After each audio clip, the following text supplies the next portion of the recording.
সেই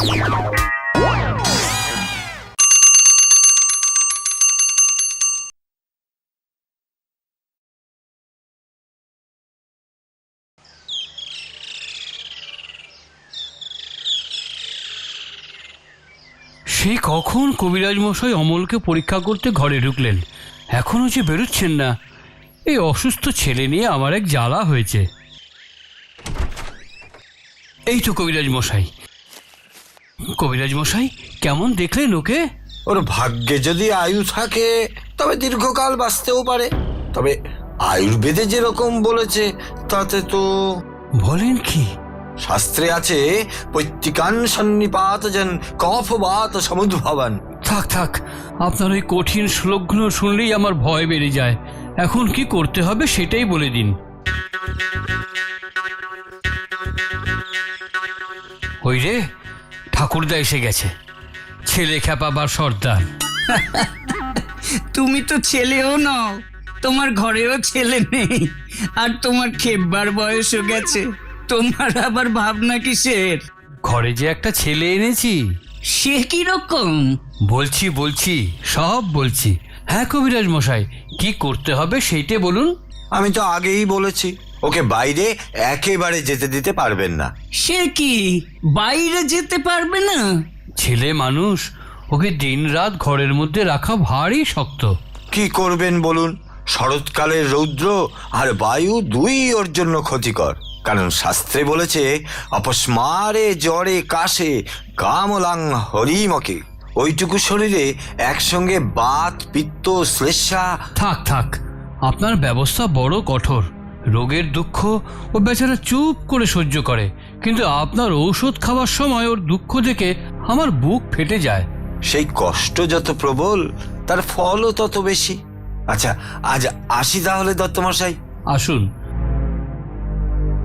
এবার বলো দেখি মাধব, ছেলেটিকে কোথা থেকে আনলে? আমার স্ত্রীর গ্রাম সম্পর্কে ভাইপো। ছোটবেলার থেকে বেচারার মা নেই, আবার সেই দিন তার বাবাও মারা গেছে। এমনিতেই তো আমার স্ত্রী একটা পোষ্যপুত্র নেবার জন্য খেপে উঠেছিল। আহা, তবে তো তার আমাকে দরকার আছে। আজ আমি আসি, চলি হে, পরে আসতে হবে। ছেলেটির সঙ্গে ভাব করতে হবে না।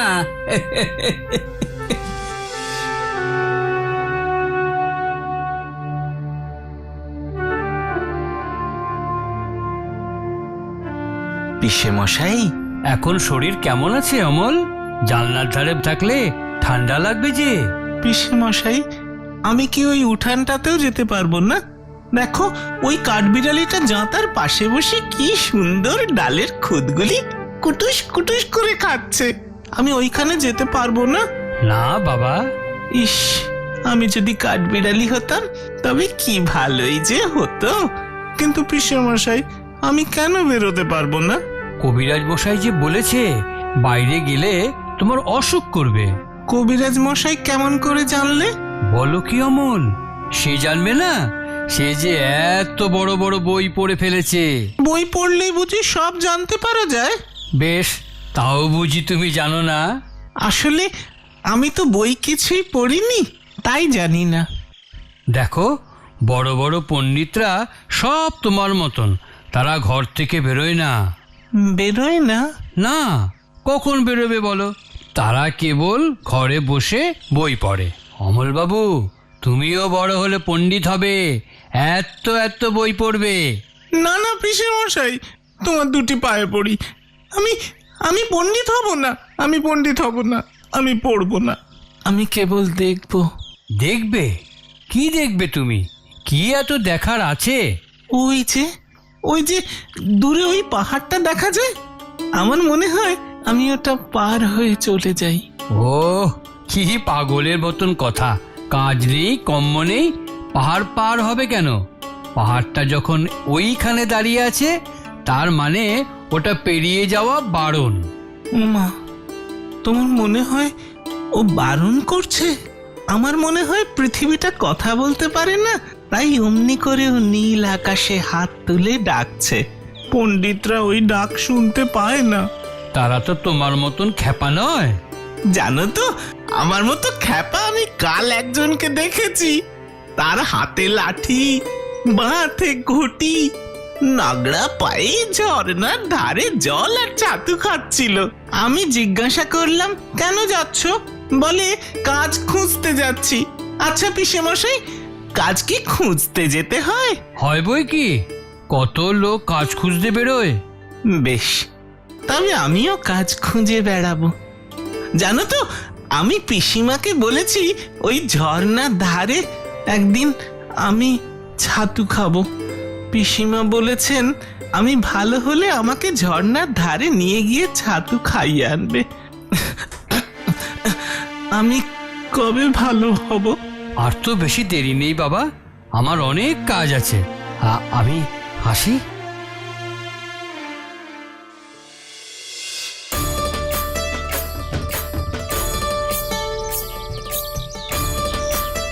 দই দই ভালো দই, দই দই ভালো দই। দইওয়ালা, ও দইওয়ালা! ডাকছো কেন? হ্যাঁ, দই কিনবে? কেমন করে কিনবো? আমার কাছে তো পয়সা নেই। তা কেমন ছেলে তুমি, কিনবে না তো আমার বেলা বইয়ে দাও কেন? বলছিলাম যে তোমার সাথে যদি চলে যেতে পারতাম অনেক দূর। আমার সঙ্গে? হ্যাঁ, তোমার সঙ্গে। তুমি যে কত দূর থেকে হাঁটতে হাঁটতে চলে যাচ্ছ শুনে আমার মন কেমন করছে। তাই বুঝি? তা বাবা, তুমি এখানে বসে কি করছো? কবিরাজ আমাকে বেরোতে বারণ করেছে, তাই আমি এখানেই বসে থাকি। আহা হা হা, কবিরাজ বেরোতে বারণ করেছে? হ্যাঁ। কেন, তোমার কি হয়েছে বাছা? আমি জানি না, আমি তো বই পড়িনি, তাই আমি জানি না আমার কি হয়েছে। দইওয়ালা, তুমি কোথা থেকে আসছো? আমাদের গ্রাম থেকে। তোমাদের গ্রাম? অনেক দূরে তোমাদের গ্রাম? আমাদের গ্রাম সেই 5 মুড়া পাহাড়ের তলায়, শামলি নদীর ধারে। 5 মুড়া পাহাড়, শামলি নদী। কি জানি, তোমাদের গ্রাম বোধহয় আমি দেখেছি। তুমি দেখেছো? পাহাড় তলায় তুমি গিয়েছিলে? না, কোনোদিন যাইনি, কিন্তু আমার মনে হয় যেন আমি দেখেছি। অনেক পুরনো কালের খুব বড় বড় গাছের তলায় তোমাদের গ্রাম, একটা লাল রঙের রাস্তার ধারে, না? ঠিক বলেছো বাবা। সেখানে পাহাড়ের গায়ে সব গরু চড়ে বেড়াচ্ছে। আরে কি আশ্চর্য! ঠিক, একদম ঠিক কথা বলেছো বাবা। তুমি তুমি নিশ্চয়ই কোনোদিন আমাদের গায়ে বেড়াতে গিয়েছিলে। সত্যি বলছি দইওয়ালা, আমি একদিনও সেখানে যাইনি। কবিরাজ যেদিন আমাকে যেতে বলবে সেদিন তুমি নিয়ে যাবে আমাকে তোমাদের গ্রামে। যাবো বই কি বাবা, নিশ্চয়ই নিয়ে যাব। আমাকে তোমার মতন দই বেচতে শিখিয়ে দেবে, ওই রকম সুর করে।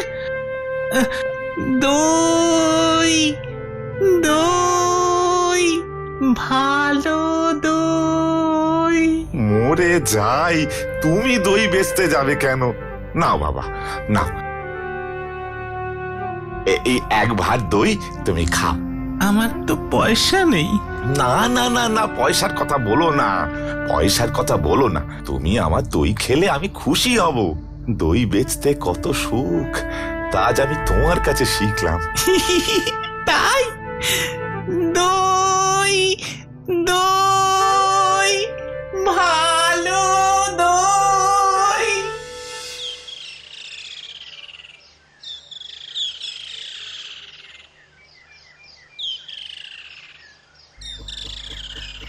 কে তুমি? কে? আরে আরে, এত ব্যস্ত হচ্ছে কেন? বিশ্রাম করো, বিশ্রাম করো। অসুস্থ শরীরে কি এমন ধকল সয়? তুমি কি করে জানলে আমার শরীর ভালো নেই, আমি অসুস্থ? আমি সব জানি। তাই? তুমি সব জানো? তুমি কি করে সব জানলে? আরে, আমি যে দেশে দেশে ঘুরে বেড়াই, সব দেখি, সব জানি। আমাকে কি তোমাদের মতো পেয়েছো? আমার তো যেতে কোনো খরচা নেই। তুমি দেশে দেশে ঘুরে বেড়াও? কোথায় কোথায় যাও বলো না? সে অনেক জায়গা, পাহাড়, পর্বত, নদী। ও মা, তোমার তো ভারী মজা। আচ্ছা ফকির, আমি যখন ভালো হয়ে যাব তখন তুমি আমায় তোমার চালা করবে। করবো বই কি, নিশ্চয়ই করব, কিন্তু তার আগে আমি রোজ এসে তোমায় গল্প বলে যাব, কেমন?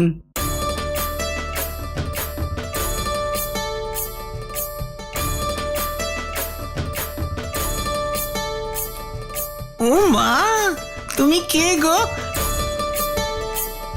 কেমন মল ঝমঝম করতে করতে যাচ্ছ? কে কে ভাই তুমি? আমার কি দাঁড়াবার জো আছে? বেলা যে বয়ে যায়। তোমার দাঁড়াতে ইচ্ছা করছে না? আমারও আর এখানে বসে থাকতে ইচ্ছা করছে না। তোমার কি হয়েছে? জানি না, কবিরাজ আমাকে বেরোতে বারণ করেছে। ও মা, তাই? তবে একদম বেরিও না, কবিরাজের কথা মেনে চলতে হয়। দাঁড়াও, আমি বরং এই জানলাটাও বন্ধ করে দিই। না না, বন্ধ করো না, এখানে আমার সব বন্ধ, কেবল এইটুকুই খোলা।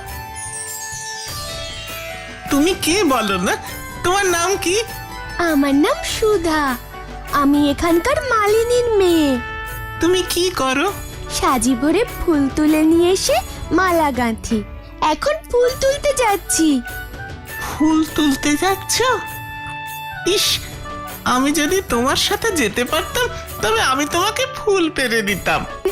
তাই? ফুলের খবর তুমি আমার চেয়ে বেশি জানো নাকি? জানি বই কি, 7 ভাই চম্পার গল্প জানি। ইস, যদি সরু ডালের আগায় চাপা হয়ে ফুটতে পারতাম আর তুমি পারুল দিদি হতে। আমি পারুল কি করে হব? আমি যে সুধা, শশীমালির মেয়ে। আমাকে রোজ এত মালা গাঁথতে হয়। যাই গো, দেরি হয়ে যাচ্ছে। আমার সাথে একটু গল্প করো না, আমার খুব ভালো লাগছে। আচ্ছা বেশ, তুমি আর দুষ্টুমি করো না। আমি ফুল তুলে ফেরবার পথে তোমার সাথে গল্প করে যাব। তুমি তাহলে ফুল তুলে আসবে? আসবো। আমাকে ভুলে যাবে না তো? আমার নাম অমল, মনে থাকবে তোমার? না, ভুলবো না। দেখো, ঠিক মনে থাকবে আমার। আচ্ছা, আমরা আজকে কোন খেলাটা খেলবো রে? ওই যে যেটা বলেছিল বলছো। ওই যে সেই আগে ভাই! সেদিন যেটা খেলেছি। ও ভাই, তোমরা সব কোথায় যাচ্ছ? একবার একটুখানি এখানে এসে দাঁড়াও না। আমরা খেলতে চলেছি। কি খেলবে তোমরা? আমরা চাষ খেলা খেলবো। এই যে আমাদের লাঙল, সমস্ত দিন খেলবো। তারপর সন্ধ্যার সময় নদীর ধার দিয়ে বাড়ি ফিরে আসবে। হ্যাঁ, ঠিক তাই, সন্ধ্যার সময় ফিরবো। তুমি বেরিয়ে এসো না, আমাদের সাথে খেলবে। কবিরাজ যে আমায় বাইরে যেতে বারণ করেছে। বাপ্পা, কবিরাজের বারণ তুমি শোনো বুঝি? চল ভাই, আমাদের দেরি হয়ে যাচ্ছে।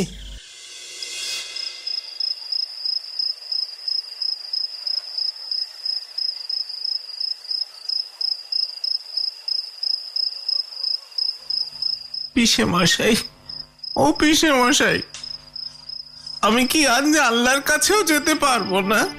না অমল, এই জানলার ধারে বসে বাইরের হাওয়া লেগেই তোমার এই অসুখ করেছে। সেখানে বসে যত রাজ্যের ছেলে বুড়োর সাথে তুমি ভাব জমিয়েছ, এমন করলে কি শরীর টেকে? আমার ফকির এখন এলো না কেন? দইওয়ালা চলে গেছে। ফকির? তোমার আবার ফকির কে? আর দইওয়ালা চলে গেছে, তোমার জন্য একবার দই রেখে গেছে। যা, চলে গেছে। ফকির তো আসবে, সেই যে রোজ আমার কাছে এসে দেশ বিদেশের গল্প করে, আমার খুব ভালো লাগে।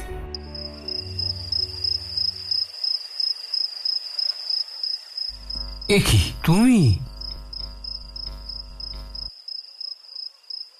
ফকির ফকির, আজ আমি ক্রঞ্চদ্বীপ থেকে আসছি।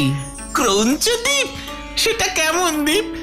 বলো না আমায় ফকির। সে ভারী মজার দ্বীপ, সেখানে পাখিদের দেশ, সেখানে মানুষ নেই, তারা কথা বলে না, কেবল গান গায়। ও মা, কি চমৎকার! সমুদ্রের ধারে সেখানে নীল পাহাড় আছে। আছে বই কি। আহা, তোমরা কি শুরু করেছো বলো তো? এখনই কবিরাজ মশাই আসবেন।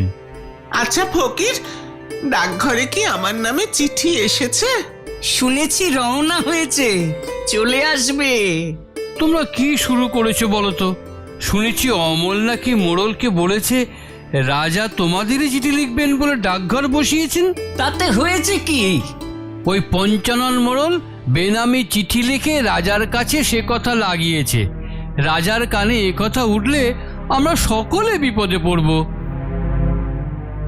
কিরে ছোড়া, রাজার চিঠি এসেছে যে? সত্যি? কোথায় দেখি?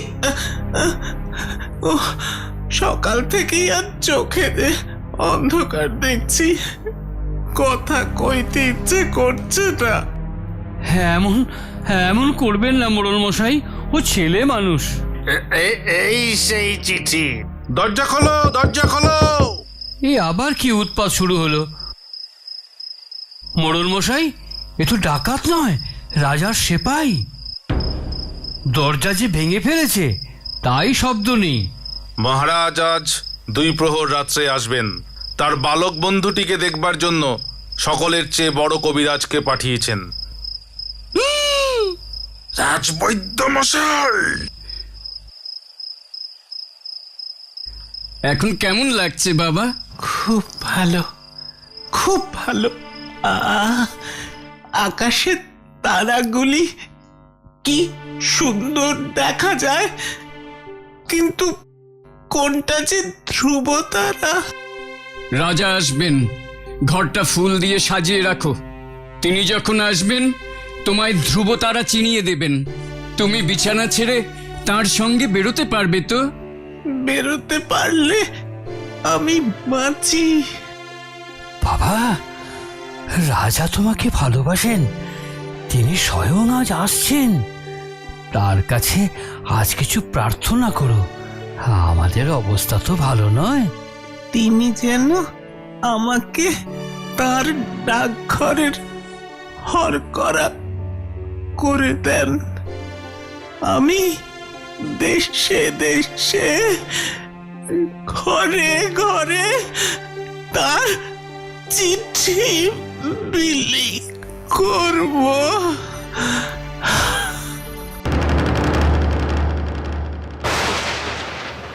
আর বুঝি ধরে রাখা গেল না? তোমরা সকলে স্থির হও। এলো এলো, ওর এবার ঘুম এলো। প্রদীপের আলো নিভিয়ে দাও। এখন আকাশের তারাটি থেকে আলো আসুক।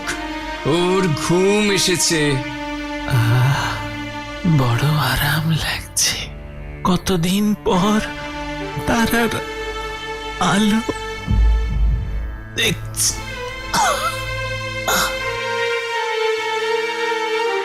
অমল, অমল, ও যে চিরদিনের মতো ঘুমিয়ে পড়েছে। আমি যে ওর জন্য ফুল এনেছি, ওর হাতে দেব না? ও কখন জাগবে? রাজা এসে যখন ওকে ডাকবে তখন তোমার ফুল ওর হাতে দাও। কানে কানে বলে দিও। কি বলবো? বলো যে সুধা তোমাকে ভোলেনি। এমন সব গল্প দেখতে হলে এক্ষুনি সাবস্ক্রাইব করুন toys TV Bangla. Bell icon click করতে ভুলবেন না কিন্তু। আর অবশ্যই বেশি বেশি করে শেয়ার করুন টয়েস টিভি বাংলা।